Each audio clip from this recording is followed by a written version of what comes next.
So, welcome everyone. Good evening. I'm Lisa Roberts and I'm the Vice-Chancellor of the University of Exeter, and it's an absolute pleasure to join you this evening and to introduce to you Sir Michael Barber. So, Sir Michael Barber is a world-leading authority on the effectiveness of government. He's also, without doubt, one of the UK's leading experts in public service reform. Sir Michael Barber began his career as a teacher and academic, and his first public service role was in 1997 when he was appointed by Tony Blair to the position of Chief Advisor to the Secretary of State for Education on School Standards, a position he held from 1997 to 2001. He was then appointed head of the Prime Minister's Delivery Unit, a post he held until 2005, when he left to become a partner in McKinsey's, the global consulting firm. And Michael was knighted for his public service in 2005. He joined Pearson in September 2011 as Chief Education Advisor, leading its education programme. And prior to that, he was partner at McKinsey & Company and head of McKinsey's global education practice. And during that time, Time magazine described Sir Michael as the single most influential educator on the face of the earth. Over more recent years, his reputation as a global expert on implementing complex change has been firmly cemented, and he's advised governments on every continent, including the Obama administration, and worked with major private sector organisations, schools and universities in Britain and the US. He's also advised Team Sky, the elite cycling team, and since 2016, he's been a member of the Football Association's Technical Advisory Board, which helps the FA prepare England's teams, both men and women, for major tournaments, and we'll maybe talk about that later. He's recently stepped down from the role of inaugural chair of the Office for Students, in which he led universities through the complex transition into a new, radically different regulatory environment. He is the founder and chairman of Delivery Associates, a consultancy that helps governments and social impact organisations turn ambitious goals into everyday reality for people all over the world. And recently, Sir Michael's been setting up a delivery unit in the current Prime Minister's office. So tonight, I'm honoured to have the opportunity to ask Sir Michael about his new book, Accomplishment: How to Achieve Ambitious and Challenging Things, in which he sets out a blueprint for everyone to achieve their goals in any walk of life. So, Sir Michael, good evening. Thanks for being with me. Thank you, Lisa. And thanks for that very kind introduction. It makes me tired to even listen to it, but thank you. So, if I may, can I start at the very, very beginning of the book, Sir Michael? You dedicate the book at the start to my parents and to my Quaker heritage. And the first chapter indeed tells the incredible story of Mary Fisher. So I wonder if you could say something about how your Quaker background informed and maybe influenced your book and your thinking on accomplishment. Yeah, it's definitely affected my whole life, basically. My parents both come from Quaker families going back many generations, almost to the beginning, like the story of Mary Fisher. And I went to Quaker meeting assiduously as a boy. I went to a Quaker secondary school, and although I haven't been an active Quaker in my adult life, I've hugely valued what I learned from that. And there are some things that are very important to me. I'm not saying I always live up to these, but I try to. One is a key element of Quakerism as a religion is that you have to work it out for yourself. There's no vicar or priest or bishop or anybody to tell you what you should believe. It's for you to work out. So that's quite it's exciting, but it's also a big responsibility for each of us. It's not bigger for me, I'm just saying it's big for everybody. The second thing is the fundamental assumption is that there's, in the founders' words, there's that of God in everybody. Now, you don't have to believe in God to recognize that there's something good and significant in literally everybody, and it's quite hard with some people if you go through history. But that then determines that you treat everybody, whether they're a Vice-Chancellor or not in exactly the same way, whether they're a Prime Minister that you're working for, or a special needs child in a primary school, or the person who does security on the door of the Department for Education and the Secretary of State for Education. They're all equal if you think of everybody as having that of God in them.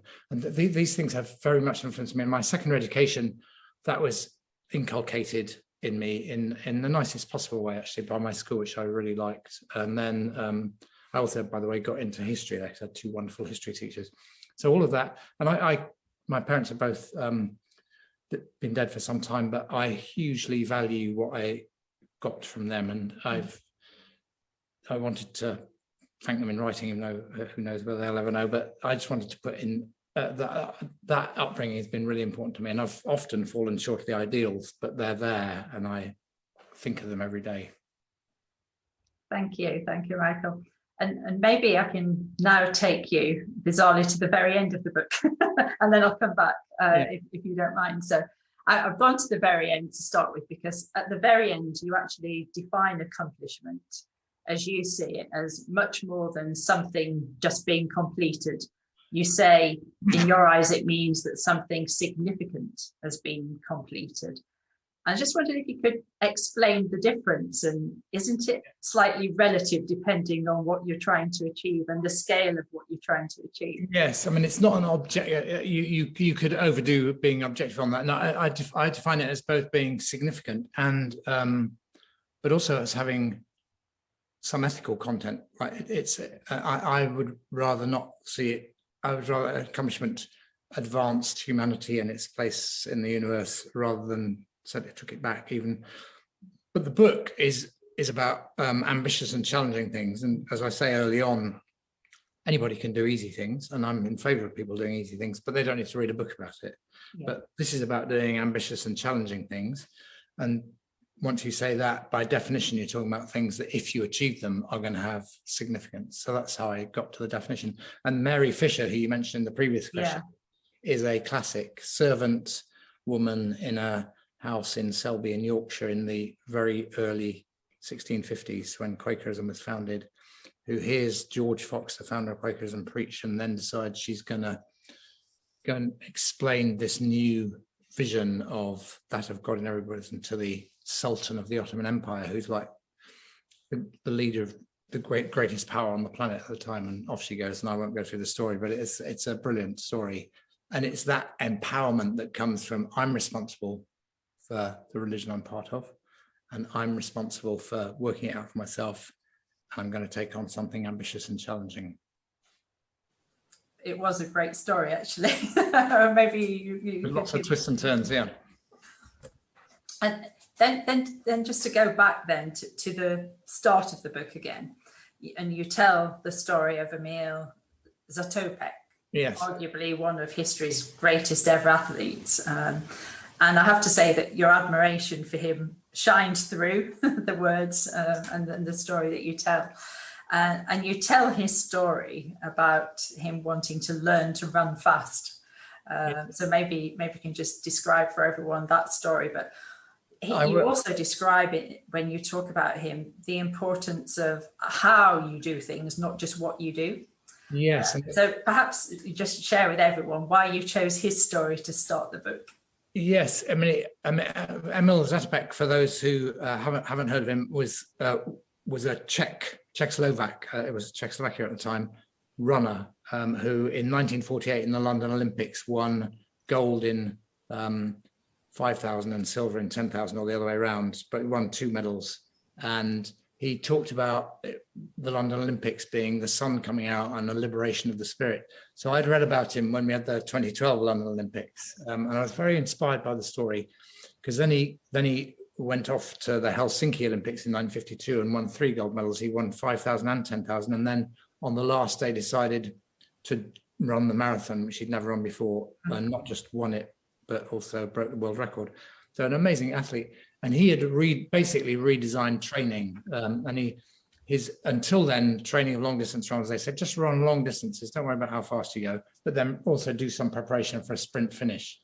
And he said to his coach, why should I have to learn how to run slowly? I can already do that. I want to learn how to run fast. So he designed his own training programs, and he would run 10,000 meters one day, and then when he could do that, he would run 20,000 meters as fast as he could, and then to make it more difficult, he'd run 10,000 or 20,000 meters in climbing boots or through a woodland, or he just made it harder and harder for himself, and all very individual. So and became, you know, one of the greatest runners in history. But the point you make about the way he went about things, he was very generous of spirit. In Helsinki, the Soviet Union required the Finns to have two separate villages, one for the Western powers and one for the Soviet bloc. And Zatopek was in the Soviet bloc. And one of the Australian runners who had seen him and knew all about what he'd done in London 4 years earlier wanted to go meet him, so sneaked around to the Eastern Bloc, the Soviet bloc village, and Zatopek saw him and said, "Oh, nice to see you, come in." And they ran 20 laps of the track, talking all the time. And indeed, before he even left for Helsinki, there was a guy called Jungwirth in the Czech team, who was a 1,500 meters runner. And at the last minute, the Czech authorities decided he shouldn't go because his father was a critic of the communist regime. And so he wasn't allowed on the plane. And Zatopek discovered this literally as they were getting on the plane. And he said, "Well, if he's not coming, I'm not going." And he was their one global superstar. So there was a big standoff, and everybody thought this was very, very risky for him and his family. But in the end, they let him travel, and Jungwirth travel as well. So he took an ethical stance as well as being a fantastic runner and obviously a great character. That's why I told the story. And it's that idea of, I mean, here we are coming out of a pandemic. I think it's a great time to think about things you want to accomplish. Yeah. And that idea of taking on something ambitious, but doing it with that kind of generosity of spirit, which I think is exactly what we need, maybe in the world, but certainly in this country at this time. Yeah, absolutely. And it's interesting because in the book, you also draw on your recent experiences as well, and your own example of running a half marathon for the first time. Yeah. And doing that, I have to say, seriously impressive cycling from Fort William back to your home in North Devon. So maybe you can, just tell us a little bit about those as well. And are they your own greatest personal accomplishments, or would you pick something else? They were fun to do, and they were challenges to take on. The trip down the west coast of Britain was fantastic, and it was an idea I had for when I became 60, because I love the west coast, and actually to see Scotland and then the Lake District, but always keeping to the coast, and then Wales, and then coming to Devon was absolutely fantastic. And you realise, we talk about a north-south divide, but you see the West is actually another country, and it's not. I would argue that the West of Scotland, the West of Wales, and the West of England have more in common with each other than any of them have with their capital cities. But that's another debate to have. But it took a lot of planning, but the reason I wrote about it is not because it was a particularly sensational achievement. There was certainly a lot of fun. It was the fact that what I'd learned about delivery really worked when I applied it to something myself, and the same with the half marathon, which incidentally I did in Exeter. I did the Great Rush Run, which all the people on this call can, if they want to, can do when it comes back, hopefully next May. But I did that while I was writing the book in order to prove to myself that I could apply it to a personal achievement. I didn't do a sensational time, but I did get it done. And the idea of the book, as you said at the beginning, is that you can apply it to yourself. So if you want to do something ambitious for yourself, it should help you. I believe it will. But if you want to change a university, or change a school, or change a government, or run a great business, or build a charity that's successful, the rules of accomplishment, the pattern that I identify, I think will work in any of those situations. And what it means is, you can conclude that anybody can accomplish great things, but nobody should believe that means it's going to be easy, because hard things are hard. Maybe we can talk about that a little bit more then, because throughout the book you pull out case studies and you tell stories from a very diverse set of fields: sports, government, art, science, business, personal accomplishments. So, are there common factors that the accomplishments that you've examined in the book have in common? Or is it, what you've just referred to, the pattern of how people have prepared to deliver and achieve things? Yeah, so there are common elements that form that pattern. And one of the reasons I wrote the book, in fact, a strong motivation, was that people had looked at some of the things I'd done, say, in the school system in this country or the delivery unit. And they said it was all very reductive. It was all about data and tracking things. Whereas my experience of it was, no, it was creative. It drove people to do things they wouldn't otherwise have done. Now, obviously, there's a tension there, and that's a debate to be had.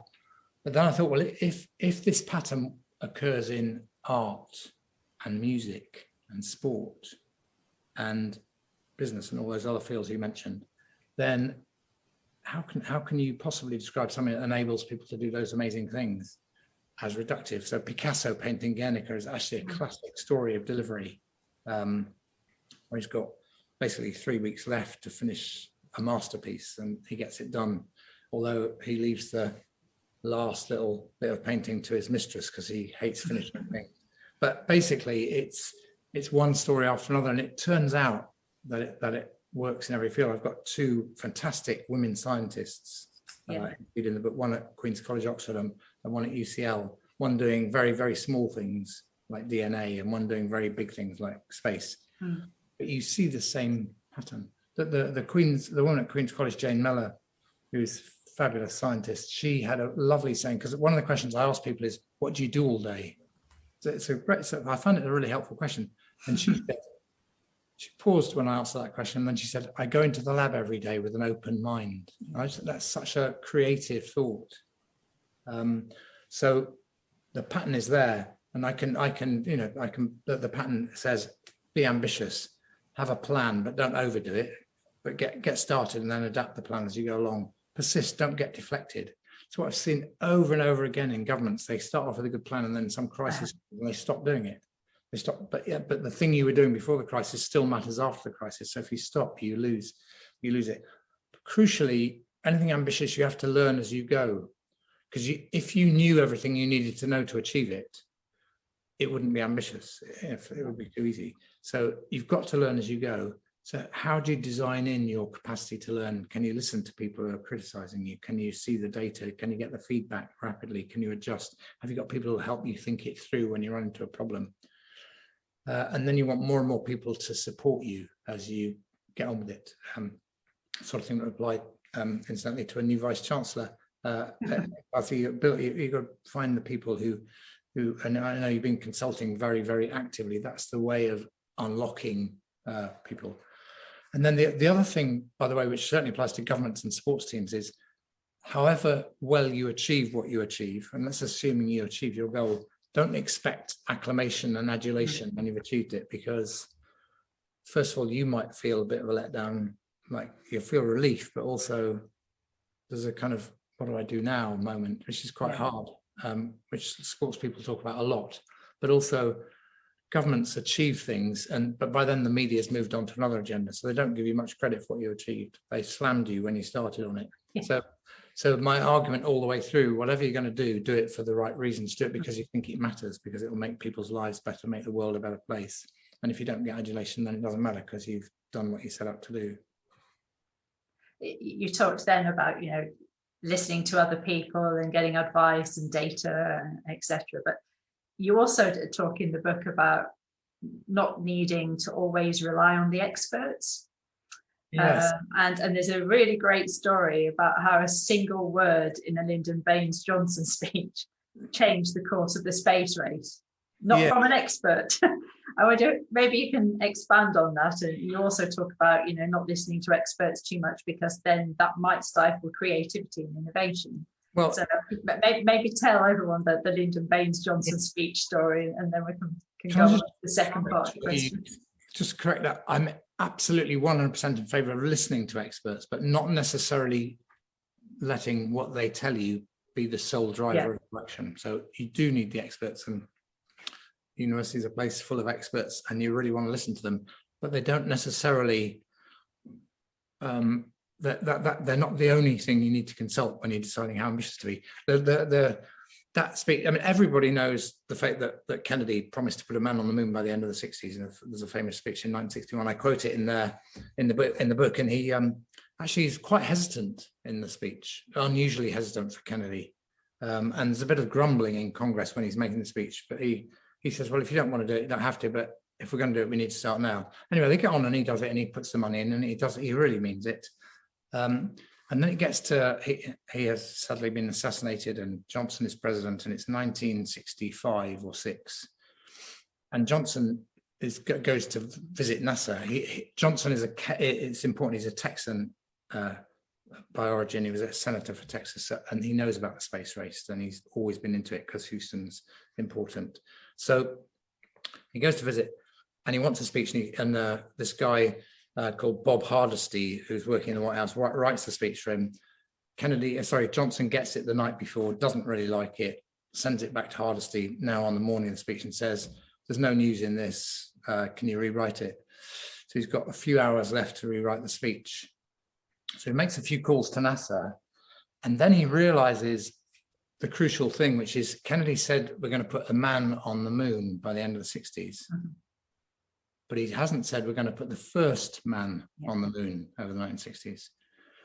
So after a couple of calls, he just inserts this word, assuming that one or more of the people in the Johnson office will cut it if they don't like it. But they're all busy and they miss the speech. He goes straight to Johnson, who loves it, and makes the speech. And within moments, it's news absolutely all over the world. And the Soviet Union had only very recently put a spacecraft on the moon. And they were seriously well on in the space race. So this is huge news. And meanwhile, poor old Bob Hardesty is sitting in the White House being berated by all the experts in NASA saying, how dare you do this? You knew that. So he thinks he's going to be fired, but he runs into Johnson that evening in the White House. And Johnson, who's a very physical guy, throws his arms around Bob Hardesty and says, now that's what I call a news lead, Bob. And Bob's job is secure. And Johnson then puts the resource in. NASA gets its act together, decides after all it wasn't such a bad idea, and they succeed. But that's an example where often expert advice will urge caution because they know so much. Experts know so much. That's why they're experts. But to make the leap of faith, which is literally a leap of faith in Mary Fisher's case, the Quaker woman in the 1650s. But Bob Hardesty is just thinking, oh, of course we should be able to do that. And he just writes it in. Brilliant. I'm going to move to something else now and talk about sport. So you quote Chelsea Waugh, who was former performance director for UK Sport, saying, if your goals don't scare you, they aren't big enough. Yeah. So I guess the question is, what's the link between ambition and accomplishment? Yeah, I mean, obviously you can have completely ambition off the scale, but pushing your ambition to the furthest you think you can get where it does scare you a bit, is quite at least a good thought experiment. Obviously, if you're going to go around setting ambitious goals, you then that your credibility will be shot through if you don't then go away and do them. And you can't have too many ambitious goals because otherwise you're just going to your organization will be driven crazy by having too much ambition. But Chelsea Waugh she and her colleague Simon Timpson, they after 2012 they said, why don't we set out to achieve more medals in Rio than we achieved in London? No country had ever done that. After hosting, no country had ever achieved more medals the following time, and they set out to do it, and they went through it very, very systematically. And it's another good story. So I think it is a good thing to do. And if you think about it on a personal level, think how often you've had a conversation with somebody in your life who says, "Oh, I really enjoyed that," and you ask them why, and one of the things they say was, "I was out of my comfort zone." In other words, their ambition just took them to where they're a bit scared. And I think if you always work within your comfort zone, I'm not saying you can't have a happy life and do good on the planet, and maybe we need lots of people like that. But if you want to accomplish great, ambitious and challenging things, you have to push yourself out of your comfort zone. And that's the point of the Chelsea Waugh story. It's not a war story. Her surname is Waugh, W-A-R. Yes.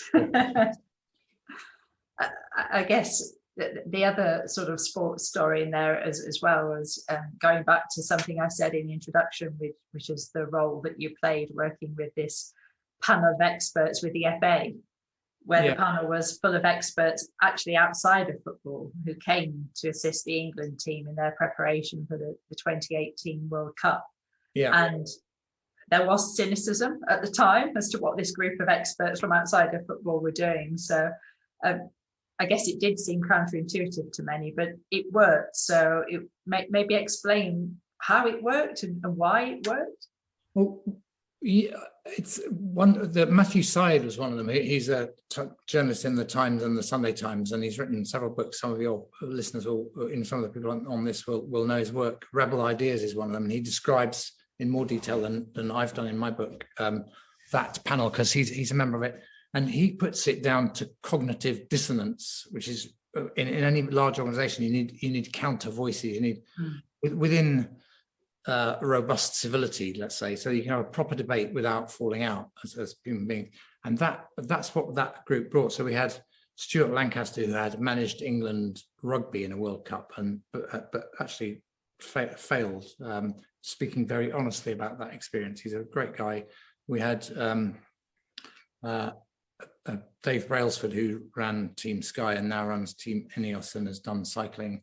We had Matthew Syed. We had people from the Sue Campbell, who runs the England women's football. Obviously Gareth Southgate and his team, and then some people from business. A guy from cricket who is one of the leaders of one of the IPL teams, the Indian cricket team. So really, really good people from sport. And then I was there, I think I was originally invited as an educator, and then we but also as a kind of deliverologist, as you might put it. And our chairman was a guy called David Sheepshanks, who used to be chairman of the FA and was chairman of a football club. And we just debated things with Gareth Southgate. And so you asked why it succeeded. I agree with Matthew Syed that cognitive dissonance was important, but also very important was that the then chief executive of the FA, Martin Glenn, and Gareth Southgate are very good listeners. So they joined in, they asked good questions, they wanted to learn. For example, I remember a debate where Gareth Southgate wanted to, he knew exactly, he had his plan for getting the team through, and he got advice from these former coaches. And that was all fascinating to me. And I don't think I was terribly, contributing much. But then he said, well, what am I going to do about dealing with the media? Because we just had that awful Salisbury incident with the poisoning just before the World Cup. So I said, well, if I were doing that, I wouldn't talk about the Russian government at all. I'd talk to the Russian people. And the Russian people love their culture. So talk about Dostoevsky. Your first game is in the town that was Stalingrad. Talk about Stalingrad. Talk about how a game of football compared to that. Give some. And so I then he liked all that. So I've been to Russia many times. So then I wrote him a kind of brief summary of Russian history with some star people and a little bit about each of the towns they were going to play in, because that then relieves him of the pressure where he's worried about getting into a media storm, quite understandably, given the tensions between Britain and Russia at the time. But actually, he goes to Volgograd, which used to be Stalingrad, and he talks about the battle. And the Russian people then hear somebody who understands them. So the group was good because Gareth Southgate really wanted to listen. He's a very good manager, and I'm keeping my fingers crossed for this summer when we have the Euros, because he's a very thoughtful person. Yeah, that you can see that in him, and I love the description of how they meticulously planned for penalty shootouts as well, which came good for them as well. It's phenomenal. It's just a great story. My favourite bit of that is the goalkeepers, the three goalkeepers, and the goalkeeping coach watching every penalty they could watch by, on television by people who they might meet in the round of 16, and then working out which way they'd dive if whoever was in goal. And then Pickford, who knows he's probably going to be picked, says, well, how am I going to remember them? And they write the names of the Colombian players on the bottom, so which way to dive when it's possible. And then he makes the heroic save, and it's all fractions of margins Brilliant. I love the water bottle idea as well, with everyone's diving technique. Maybe next time you have a governing council meeting, you can. Yeah. So I was also really interested in the way, and obviously sort of I can think about this for my role too. You describe the role and the importance of plans and trajectories, and in particular the thinking about what you call delivery chains as things that are absolutely needed to accomplish large complex goals.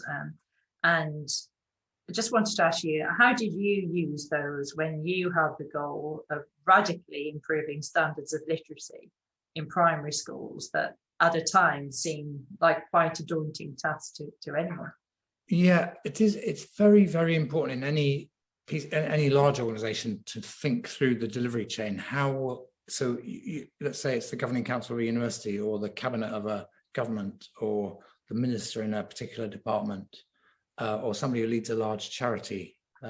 How are you, after you've had the idea and you decided you're going to do it, how does that connect to the person who's meant to benefit from this? And if you're in the DFE, as I was in 1997, and we go in and we've said we're going to get 80% of 11-year-olds to achieve level 4 in the national curriculum tests, English tests. And at that time, 57% were achieving level 4. So it's a big, every percentage one is 7,000 extra children. So it's quite a big thing. And there's lots to tell about that story. But the crucial insight on the delivery chain is to work out, starting with let's say you've got an 8-year-old who 3 years later has got to achieve this target. So she is in a classroom in Wigan or Gateshead. What can David Blunkett or Tony Blair or I do to influence that 7-year-old or 8-year-old?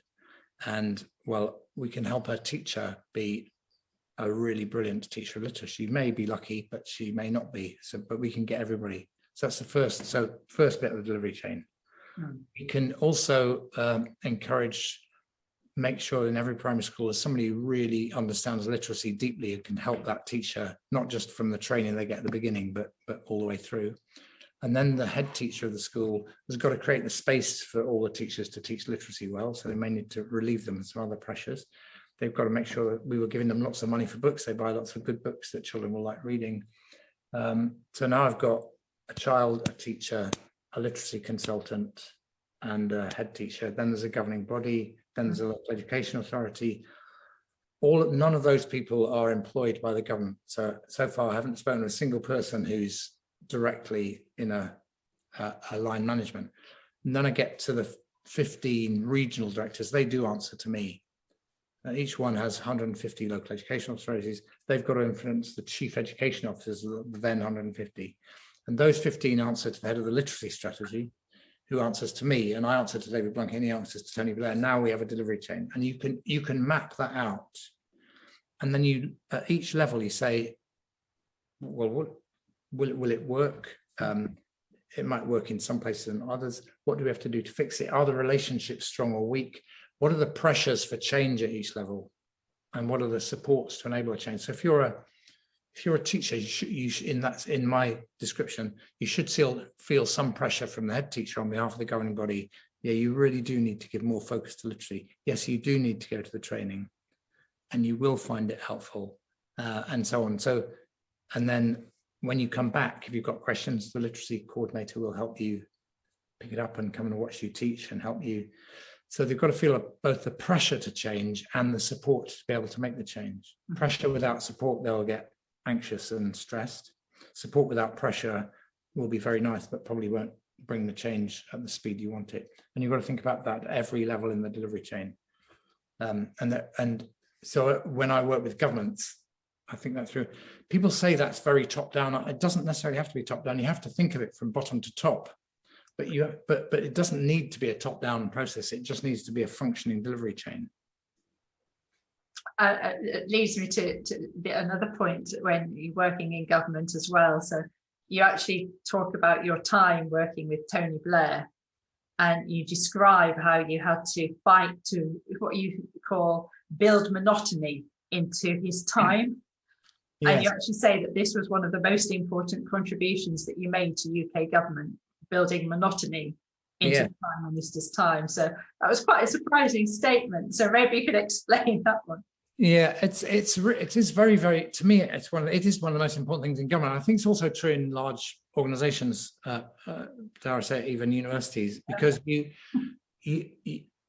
but certainly in government, if you're the Prime Minister or the President of a country, there are pressures on you are relentless. The media, endless. The things going wrong somewhere in the government, your cabinet colleagues, their egos to massage, the bureaucracy to manage, your critics yelling at you, things going wrong. You know, that's before we even begin on major crises, which we've had a lot of experience of, obviously, in the last year.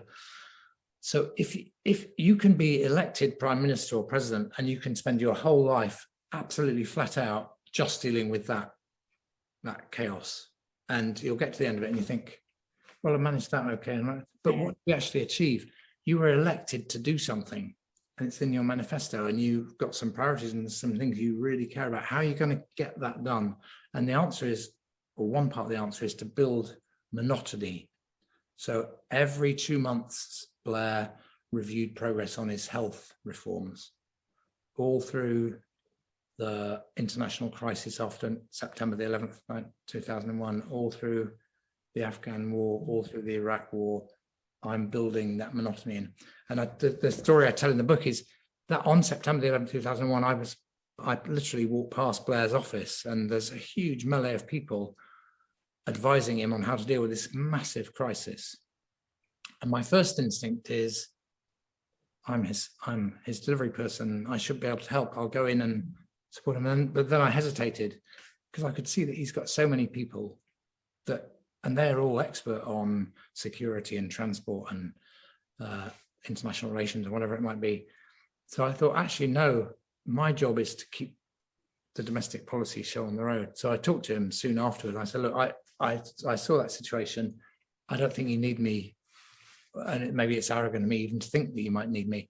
I'm just going to keep doing what you asked me to do, and we're not going to change, and that's going to carry on. I'm going to build the time into your diary. On the rare occasion when he couldn't do a stock take review, say with health or with education, I chaired it, and we did it anyway. We just kept the routine. I think it's fundamentally important to getting change. In the end, a lot of these big achievements in large organizations such as your own is a grinding out. You want it all to be very exciting, but actually isn't always very exciting. It can be quite monotonous. You just have to stick at it and not get deflected. So I'm accused of being boring, and I plead 100% guilty. It works. It's essential, yeah. You also say, actually, that each big program needs its own Mahadev Desai, Gandhi's close colleague. But then you describe how he died age 50 from overwork. So maybe just tell others who he was and what his role was, and hopefully reassure us that we're not all going to die from overwork too soon. These are lovely questions, Lisa, and I'm being, encouraging me to tell all these stories, which of course I love. So Gandhi he wasn't actually the leader of the Indian Congress Party that eventually led India to independence, but he was the spiritual leader of it. He wasn't the sort of technical leader of it. But he actually spent most of his life either wandering around the country, visiting villages, or living in an ashram, a very cautious life with a controlled diet and a bit of exercise and a lot of reflection. And he had about 2 or 3 people around him at any given time who just did what he did. And that was how he influenced people, through letters and endless posts coming in, people wanting to see him. And you've got to, if you're Gandhi, you need somebody to filter all that. Otherwise, you haven't got hope. And Mahadev Desai was absolutely devoted to him. Started working for him in his 20s, and as you say, died at a young age, 50. Even though Gandhi had said to him, actually, you might be working a bit too hard. It was a complete devotion. And there's that, I may not be able to remember it fully, but he writes Mahadev Desai writes a little poem to himself: to live with a saint in heaven is a glory, to live with a saint on earth is a different story. And it was obviously very hard, but Gandhi couldn't function without that. Now, translate that into being a prime minister. The person who runs your diary needs to be really good, fundamental. somebody who runs a university or a business, the person who runs your private office, fundamental. You need the loyalty, the commitment, the skill. There's a brilliant bit, not in my book because I read it afterwards, of Margaret Thatcher remember the bombing of the hotel in Brighton? She was Prime Minister, and there was an attempt to kill her, and she is literally in the seconds after that, minutes, crawling around the floor, and then across from her room is the private office where the team of officials who support the Prime Minister are, and they're in chaos and darkness as well. And the first thing Margaret Thatcher comes across, literally when they're all in the situation, is one of the private office people weeping, quite understandably. And she said, "Don't worry, it'll be all right. It's going to be fine." And so she had that understanding of how important her private office was to her in those circumstances. And I think if you want to come to something big in a large organization, getting the 2 or 3 people around you who are loyal, dedicated, hardworking, trustworthy, and who can tell other people what you think, even when you're not there, and get that right. This is very, very important. Quite often missed. I've met many leaders who just don't get that, but it's fundamental. I couldn't agree more. I have to say, I'm very lucky with the people I've inherited. Large organisations are encouraged to think about behaviours. And you talk about Fran Miller, who was Sir David Brailsford, Team Sky's head of winning behaviours. So do you think the mindset of winning behaviours is transferable? I think some of it is, actually. They had a big thing, and Fran is still in Team Ineos and doing good work, but they had a thought that they would try to define winning behaviours, and by definition then losing behaviours. And it was a response which you see in all sorts of organisations to people talking behind people's backs and not being clear, and a little bit of segments of little cliques. And winning behaviours say things like, well, if you've got a problem, go to the person and explain what the problem is, and do it properly and see if you can work it through, and be open with people, be loyal to the team, think about, it's very, very obvious stuff, but beautifully done. And Fran did a fantastic job of it. And then they talked it through. Team Sky is about 100 people, about 30 cyclists and 70 other people. Everybody understood what the winning behaviours were, and they're looking for them to be displayed by others. So I thought that was quite good. And you see it in winning sports teams over and over again. And some of it is translatable into governments and large organizations, and certainly getting a team of people lined up behind the mission is fundamental. There's another phrase in the book that I thought I'd ask you more about as well, and that's in the story that you tell about Mozambique in the 1990s and 2000s, and including the quote from the Prime Minister at the time, that she said that some accomplishments is technical and some is social alchemy. Yes. The result of guiding coalitions. And I just wondered if you could describe a little bit more about what's meant by social alchemy and guiding coalition. So Luisa Diogo, who you're referring to as Finance Minister and then Prime Minister, so and the combined length of office in those two jobs about 10 years. She's a wonderful, wonderful person. And she showed and still does, but in that time when she was Prime Minister, that social alchemy, where simply by the way she engages with people, she encourages them to be open and honest and thoughtful, but also to feel encouraged and positive. She's a very, I know because she and I teach together on a course at Harvard for health and education and finance ministers, and she's just very engaging. And so if you interact with her, you just feel empowered, and that's what I mean by alchemy. It's not literally, there's nothing measurable in the sense of mathematics or physics about that. She's just created some energy from the way she interacts with people. And she says things in that interview in the book. She says, well, when I was Prime Minister, I never referred to any department as a small department, because that's offensive. So I referred, to call them by their department name, and then I know that when I'm dealing with some big issue, they'll all be with me. So it's quite astute, as well as it's not just pure generosity of spirit. There's a calculating mind there. And the phrase I really like, in addition to one you quoted from her, is she, when talking about how she delivered 15% growth in GDP in a single year. I said, how did you do that? And she said, no, I didn't do it at all. We didn't do it. We created the circumstances. The women of Mozambique did it. We unlocked the music in them. And I think that if you're the leader of an organization, certainly the leader of a government, to think about how you unlock the music in people is a lovely way of thinking about what you're doing. And people won't think that I got remotely close to doing this, but when I was running the OFS, I actually didn't want us to run the university system. I wanted us to create the system which would unlock the music in universities. And I'm sure we got lots of things wrong and some things right, but the idea of a regulator is not to tell a system what to do, it's to create the circumstances in which the system does amazing things, but you don't know what music they're going to play. Very, very nice description. I've got a couple of more questions for you, if that's okay, and then we'll open it up to questions from everyone else. So do pop questions in the chat, put it to me, Lisa Roberts, and I'll put the questions to Sir Michael. So maybe final two questions. You say towards the end that accomplishment without an ethical basis is not accomplishment at all.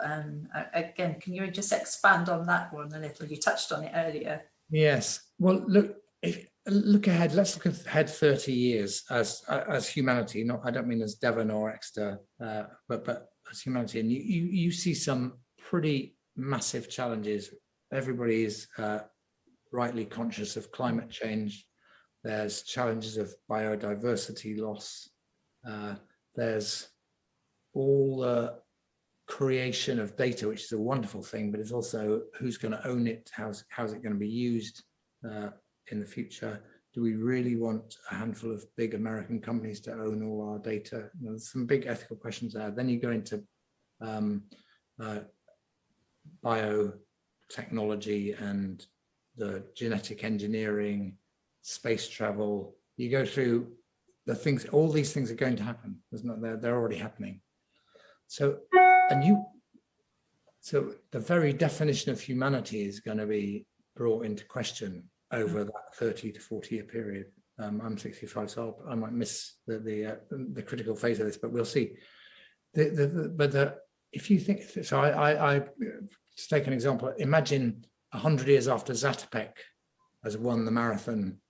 So it's now 2052 and somebody wins the marathon.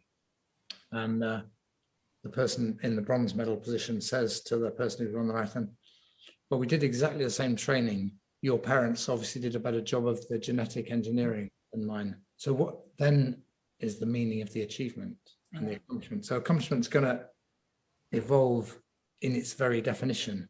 And without the ethical perspective, some things could be deeply destructive.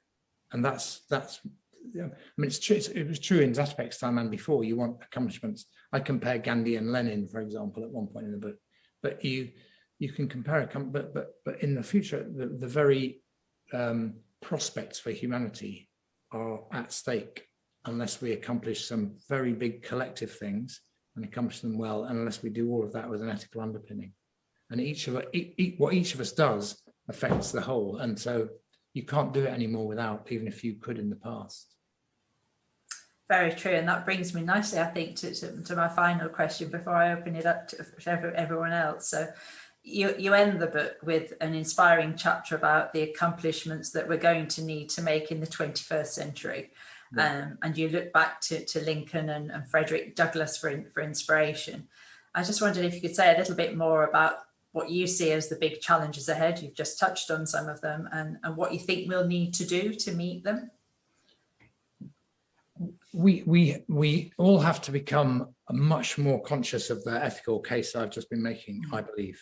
And by the way, I don't want anybody to think the book is me saying these are the only ethics that affect accomplishment. You have to work that out for yourself, going back to Mary Fisher. But I can say what I think. But So that's one thing. The second thing is we've got to find a way of building a dialogue between protesters and politics. And that's why I tell the story of Lincoln and Douglas. So Frederick Douglass was an escaped slave who campaigned against slavery from the 1840s onwards, after he'd got into the North before slavery was abolished. And Lincoln, as everybody knows, was the president who eventually abolished slavery. But Lincoln didn't do that in the first 2 years of his presidency. And Douglas got deeply frustrated with him because finally there's an anti-slavery president and he's not getting on and doing it. And then they meet, and that is transformative because Douglas sees that Lincoln is a deeply thoughtful, profound and genuine human being who's working out the politics, because if he doesn't get the politics right, he won't be there anymore and the Civil War will go wrong or whatever. So he sees Lincoln, the calculating politician, but also the profound ethics of the man, and they build a relationship. And at the end of the Lincoln presidency, just about a couple of weeks before he was assassinated, he did his second inaugural, and he invited Frederick Douglass to come to the party afterwards, to be in the audience when he was delivering it, and to come to the party in the White House afterwards. And they stop him at the door. The security people stop him because black man coming in can't be right. And so Douglas gives a little piece of paper and says to somebody and says, take this to the president. The president himself comes down and says, my friend Douglas, come in. And then standing there, watched by everybody, is absolutely amazed by this. This is 1864, so 1865. He says, Douglas, I need to know what you think of the speech I just made. And he's a bit hesitant, and he said, no, I value your opinion. You're such a great maker of speeches yourself. And Douglas says, Mr. President, that was a sacred effort. And then he brings him inside. But he's making a point in all this. Now, that's how to get the dialogue between politics and protests. But we struggle with that. You think how difficult it is to get, and the difficulty on both sides. It's not the politicians being wrong and the protesters being right, or the other way around. But to think how to get a relationship between Extinction Rebellion and government on, everybody that I've met in government is deeply concerned about the state of the environment, about climate change, about managing it. And so Extinction Rebellion, so you'd think there was a dialogue there, but it's hard, it's genuinely hard. But we have to find ways of doing that, because as things get tougher, the protests will grow, and the politicians are going to have to learn how to manage it. And it's a very, very challenging thing. So I think that's one area. One person, and even he's struggled in different ways. Justin Trudeau did well in the first term. His second term is proving harder. They've had the whole COVID crisis. This is really difficult. And you talked about Justin Trudeau, actually, just to come in on that about stewardship. You talk about him, and you say he's getting this balance right between the economy and the environment. I think he's certainly he's the only, up till now, and he's the only G7 leader who's taken on carbon pricing, made the argument about the economy and climate change, and then won the next election. But we need, that he lost seats in that election. It was a tough campaign. He was bruised by it. So it's not easy. But we need politicians who have that kind of courage, and we need populations and citizens who see that kind of leadership and learn, as Frederick Douglass eventually did, to respect it. We do, and a great point to end on. Thank you, Michael. I'm going to take lots of questions, and can I just say thank you for the very natural and open discussion. And I have to say to everyone, we haven't shared the questions in advance, so it's been very free form and a very open discussion. So thank you for that, Michael. Very off the cuff. Thanks for the question. So I'll go to some questions from the audience, if that's okay. A question from Jane. Great discussion, thank you, and very inspiring. In the future, how do you think we will view this period in our history? Political failure or scientific accomplishment? Great question. Thank you, Jane.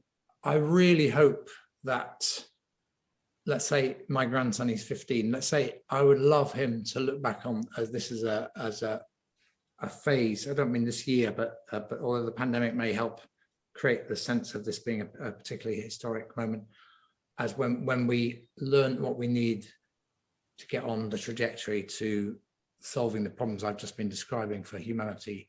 And if we do that, it'll be a turning point. And as Lisa knows from the book, I described myself in that last chapter as a terrified optimist. So I go through all these challenges that I just listed, but you have to be an optimist, and you have to believe that between us, we know how to do this. And that will involve scientific invention, creativity, thinking. And Exeter University is literally the leading institution on the planet thinking about environmental science. So, it's a fantastic institution that can play a big leadership role in this.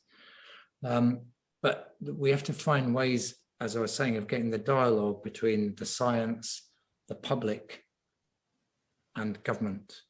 And we see examples of that being got right. We see examples of it going horribly wrong around the world. So Exeter University maybe can play a leadership role, but I think people could look back on this as a major transition point when we finally learned that we got it right. And if you go back, in the 1890s, nobody terribly worried about the loss of wilderness because there was a lot of it around, and there were only, when I was born, there were 2.5 billion people on the planet, and now there's 7.5 billion, so it's tripled in my lifetime. There was far fewer then, and there was lots of wilderness. But then Theodore Roosevelt began to think, hang on a minute, if we go on at this rate, there won't be any wilderness. So he creates the national parks in the first decade of the 20th century. That's the kind of leadership I mean by stewardship. We need some thinking like that. So it's the truth is, Jane, it could be one or the other or something different. It could be really good or really bad. And in the end, it depends what we collectively decide to do. The choice is in our hands. And there's one, I guess, slightly sort of higher education focused, but very, very similar lines question from Helen Berry. Fascinating discussion. Question is, how can we unlock the benefits of co-creation between our specialisms, i.e. get over a language of, STEM versus non-STEM or STEM versus the rest? Particularly, as we've just been talking, cooperation is essential to the planet's survival. Yeah, well, I know this interdisciplinarity is a big theme of Exeter and has been for a while. And I know if I've understood it correctly, Lisa, you're going to make that an even bigger theme in your forthcoming strategy. So I think this is a great question. And subject boundaries are there are some important things about them. There are some disciplines to learn about what it means to be a scientist or a mathematician or a historian. If you take a scientist or a historian, they both use the word evidence, but it doesn't mean exactly the same thing. So it's important to understand those distinctions within disciplines. But then solving the kinds of problems we're talking about need a combination of these things, and they need the thinking. And we should put in the heart of this the philosophers as well, the moral philosopher thinking through all of this. So I think this is an era for interdisciplinarity, and I think that the challenge for universities is to do that without it being either being or being seen to be a watering down. So you master the disciplines and then bring that mastery to bear in collective and collaborative ways. That's easy to say, but hard to do in practice. But there are growing numbers of examples of doing it, and that is going to have to happen. And by the way, it's in a similar way, it's true in government. You can't solve climate change in any single government department. It's everyone. You can't get everybody back into work after the pandemic just in the Department of Work and Pensions. You've got to have the Department of Education doing skills. You've got to have the Department of Business and Energy and Industrial Strategy thinking about where the growth jobs are going to be. You've got to have the Department for International Trade generating trade agreements. So this question of interdisciplinarity applies very strongly in universities and in the way we think about the world, but it also applies actually in the way organizations are going to have to adapt and change. Very much, and as you say, quite rightly, built on strong disciplines themselves to bring the great minds together. Yes. Susan, could you please speak a bit more about the relationship of reduction and creativity as ingredients, both at play in the same project? Yeah, well, I was just going to build on the previous question. So I wanted to bring back the thought from Jane Mellor, the scientist who I interviewed from Queen's College, the biochemist from Queen's College, Oxford, who said that she goes into the lab every day with an open mind. I find it hard to think of a more creative thought than that, but it's coming from a scientist who's driven by the evidence, and she talks about that a lot. But this is the thing. If you look at nearly any of the great creative acts of the last 1,000 years, you will have both absolute rigor about measurement, etc., process. So one of my favorite buildings in the country is Durham Cathedral. It's a magnificent building. Exeter Cathedral is obvious as well, but Durham Cathedral is just magnificent. They didn't build that by just saying, oh, let's build a wonderful building. Somebody designed it. Somebody put one building block on top of another. Somebody else carved the gargoyles. That is a massive, that's, we're talking about 10 something. And then you go to, let's take a Beethoven symphony or Picasso painting, or nearly all the great creative acts, there's a rigor and a discipline and a measurement and all of that. You look at Brunel's bridge from Devon into Cornwall. It's a magnificent piece of work. But so my point is, we fall into a trap too often in the modern world of thinking there's creativity, which is, oh, let's just make it up, and then there's all this rigor and discipline. What I'm saying is those two things go together, and in fact, unless they go together, you're unlikely to get either the creativity or the accomplishment that I'm talking about in the book. It brings me to another thought, actually, and I can't remember the exact words, but when you talk about the interview that you did with Jane Mellor, she talked about, going into the lab with an open mind, but there's also something she says around her day isn't full of stuff, so she has time to think and be creative. And I think we all suffer from having days that are full and not having that time and space. So I don't know if you've come up with a magic ingredient of how to build that in. One of the problems is you can't kind of block half an hour in your diary and say, I'm going to be creative between 1:30 and 2. You just can't, because the brain doesn't work like that. And it's not necessarily something you do on your own, being creative either. So but you do have to create the space in your life somehow, your working life here we're talking about. Incidentally, sometimes pressure generates creativity, the need to get something done under pressure. So that's the other thing. It's not, creativity isn't just sort of lying back in a hammock and having great thoughts, although that's good too. So I think you need to create if it's about personal creativity, creating a variety of types of experience into your life, which I think variety is good anyway. But in working life, making sure there are some of those spaces, but they're not blocked in the diary. There's that flexibility. Jane Mellor talks about sitting with her PhD students and going through what they've found. And also, by the way, this gets to the point about the rigor and the creativity going together, meticulously recording everything and then storing in the basement of the biochemistry department in Oxford, all there on paper in her case. And she says that's much better than having it all on a digital thing.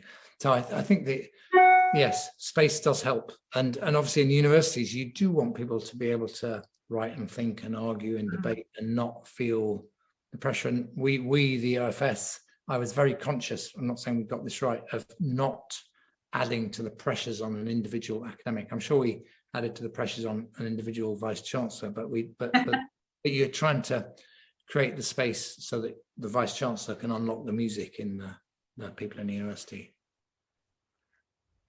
One question there, maybe relating to your time with the OFS, there's a question from Christopher Menon. What do you think of the findings of the Auger Review, and should they be implemented? I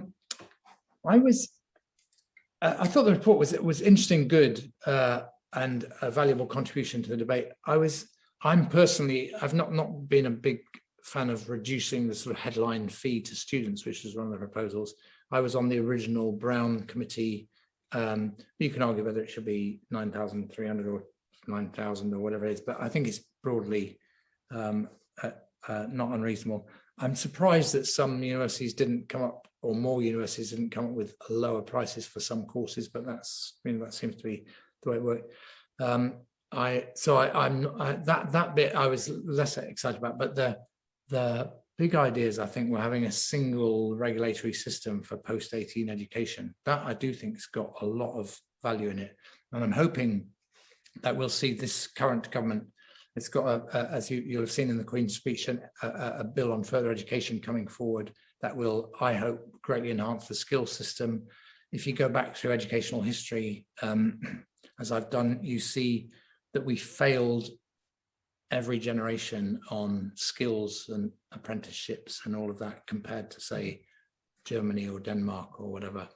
And I really hope we get it right this time. And that will need a new relationship between universities and further education. Exeter does very well because the college and the university get on very well, and that's all. But to build a coherent system where you've got different routes through FE into work, through an apprenticeship into work, through a degree apprenticeship, or through a classic degree, whatever, that spectrum I do think needs to be made available to also. And I think the Auger Review helps that. And I also like the idea of being able to access the funding that's available, or the support from the Treasury that's available, over a 10-year period, rather than in automatically assuming you'll do a degree between the ages of 18 and 21 and then you'll leave. So I think there's some good ideas in there.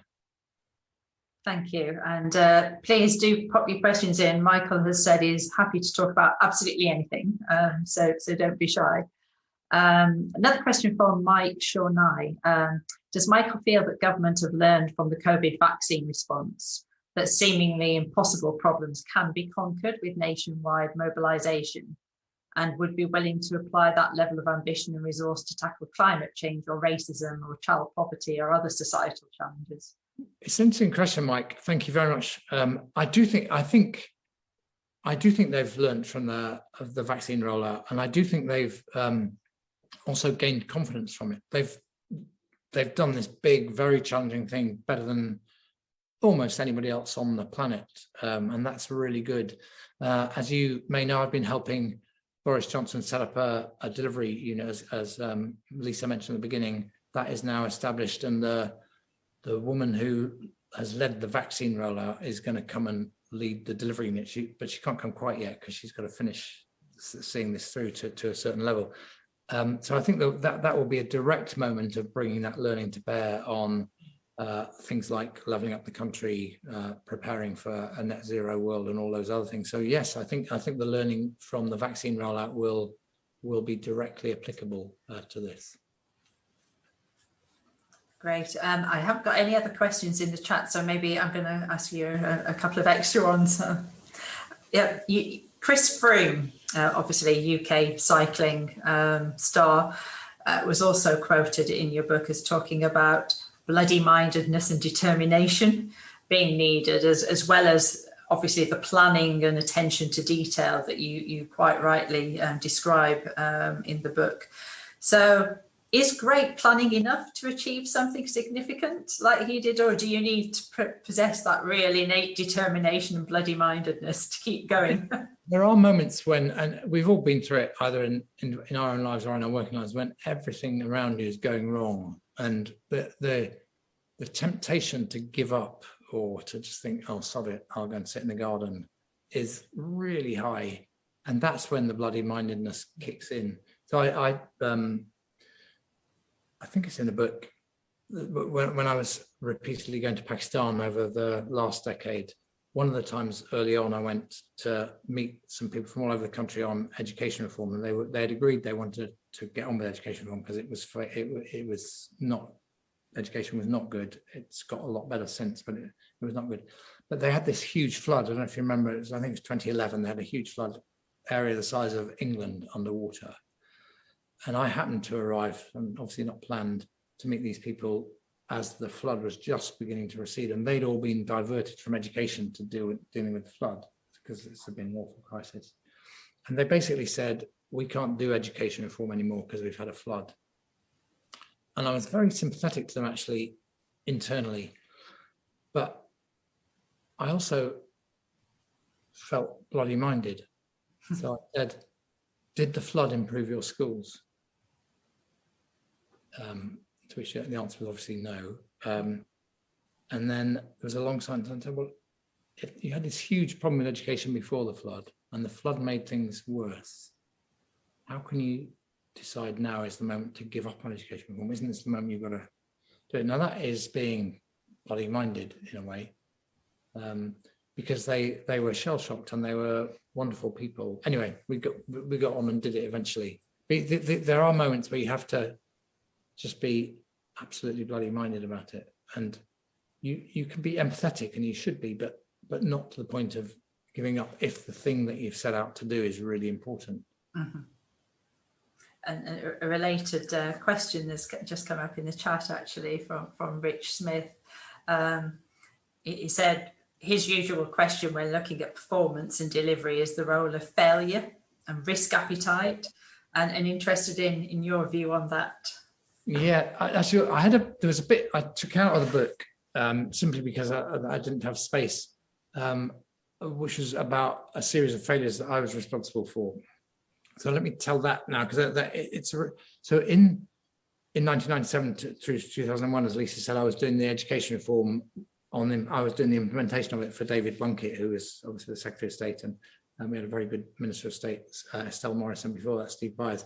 So I was the implementer of that, and we had a policy. One of the things we want to do is improve education in the rough inner cities. I mean, now we talk about coastal towns and so on, but back then people were worried about the state of the cities, including London, which has since really taken off. So we designed a policy called Education Action Zones. I was responsible for it. It was badly, I launched it abysmally badly in Bradford.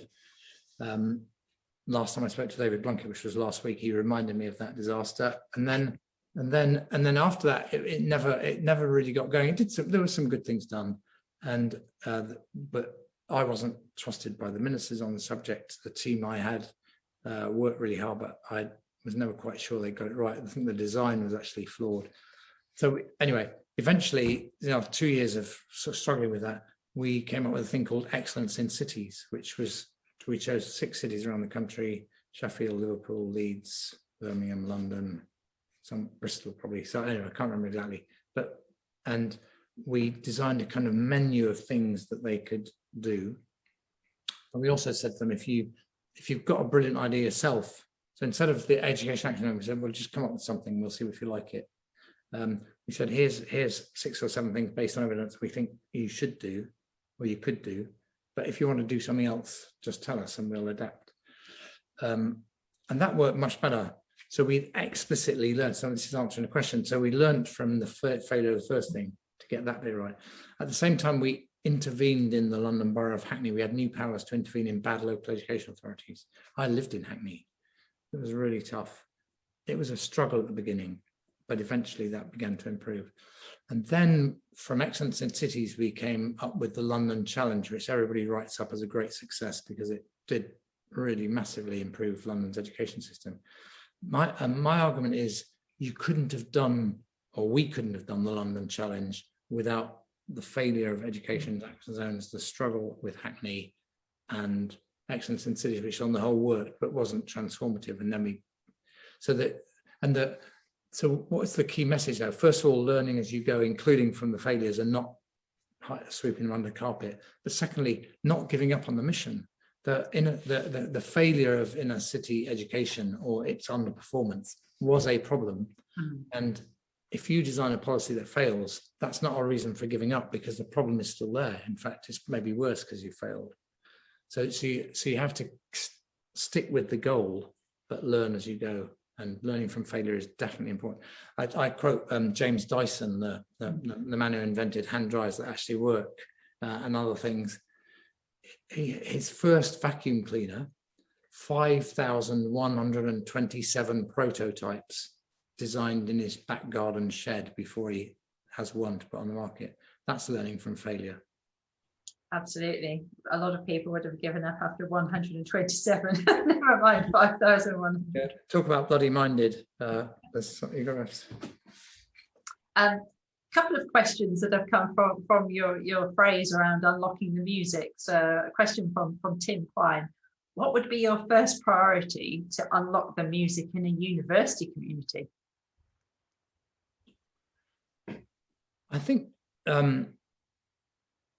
that phrase about going into the lab or the classroom or wherever you go with an open mind will be part of it. I think creating an intellectual community that is challenging, open, diverse, encouraging dialogue between academic staff and students of the kind that Jane Miller represents in that story. I think that is absolutely fundamental.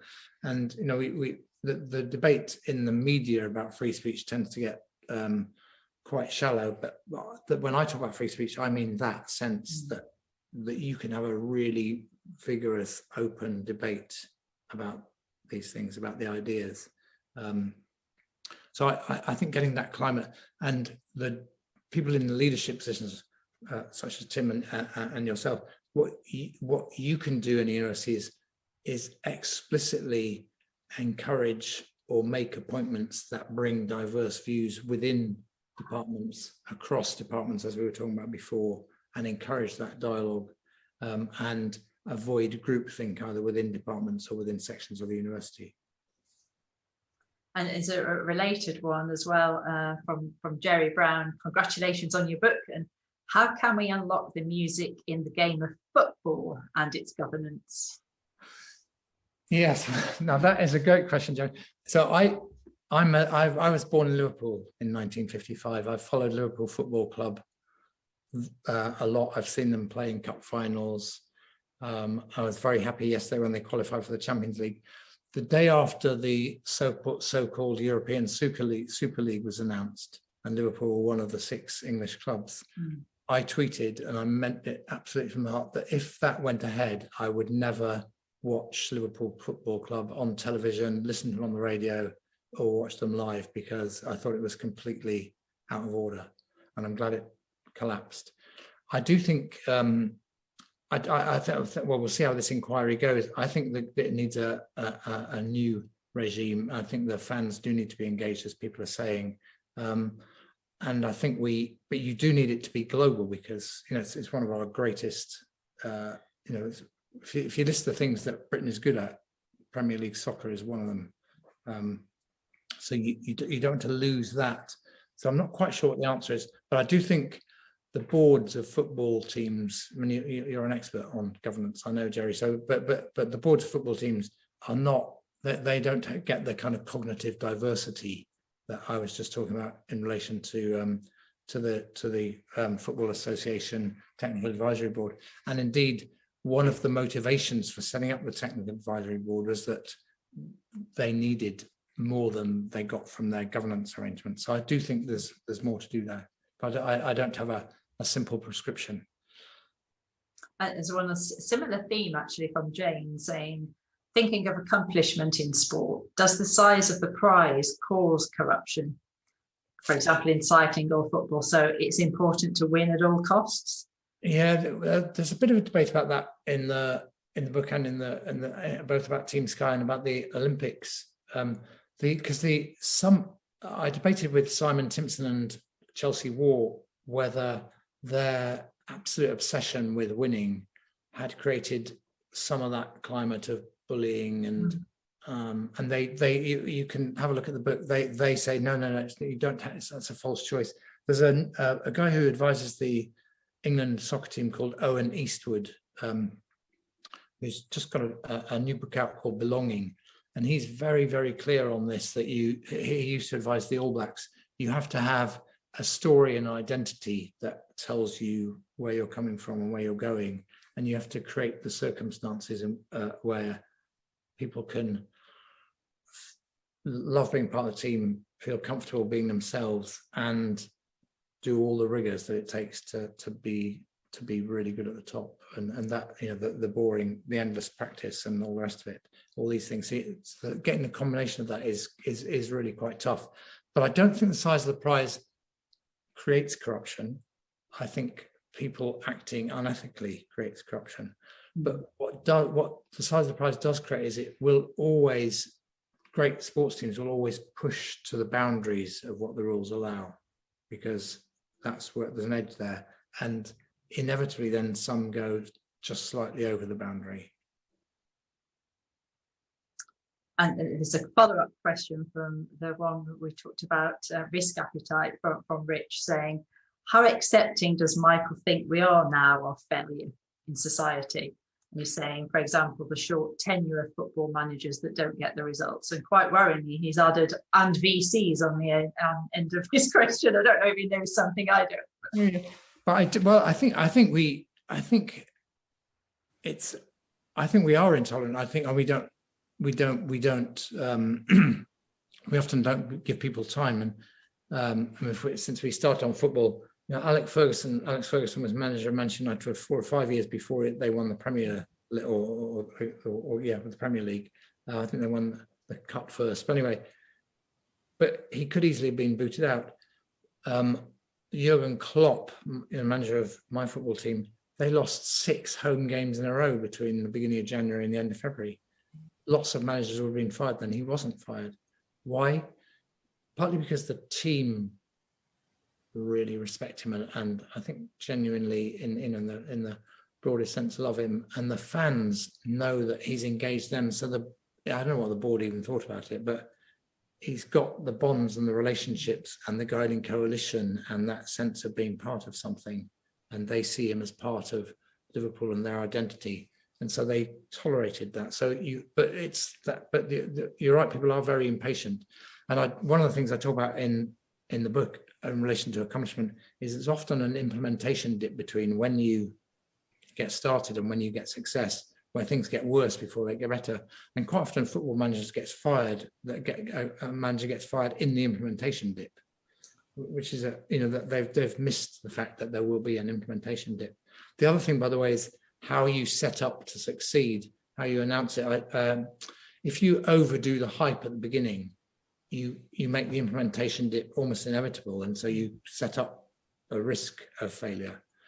Whereas if I use the metaphor I use for that in the book is Moby Dick. I don't know if any of you have read Moby Dick. I read it a long time ago. It's an amazing book. But the main character in Moby Dick is Captain Ahab. The first time you meet him is on page 218. By when you've learned a lot about whaling and all the rest of it, and Massachusetts and Nantucket Island and all of that. So you have to wait before you get to the big thing. But in Great Expectations, Pip and Magwitch are introduced on page 1 on that awful scene by the Thames when Magwitch grabs him when he's going through the graveyard. You can choose to announce your characters at the beginning or announce them on page 218. I'm not saying one is right or wrong, but if you do the first, you better live up to the announcement that you made. Whereas if you just get on with it and then say, look what we've done afterwards, you let some of the risk out. So managers who come in saying, I'm going to transform everything, obviously if it doesn't work a few months later, they're in trouble, and because they're in the implementation dip. Great. And one here from Anthony. Michael's talked about trust in different contexts and ways. Is that his number one factor in accomplishment? I think the number one, it certainly helps in the core team.